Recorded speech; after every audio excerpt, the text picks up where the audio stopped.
Olá, pessoal, e bem-vindos! Neste vídeo, eu vou te mostrar como trocar as pontas dos seus fones de ouvido.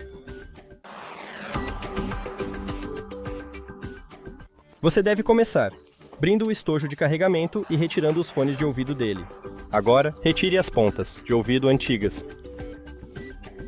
Vamos lá. E a segunda, agora. Escolha os novos lados das pontas de ouvido. Vamos supor que uma aqui e prenda aqui. Vamos lá. E a segunda. E é isso. Obrigado por assistir a este vídeo.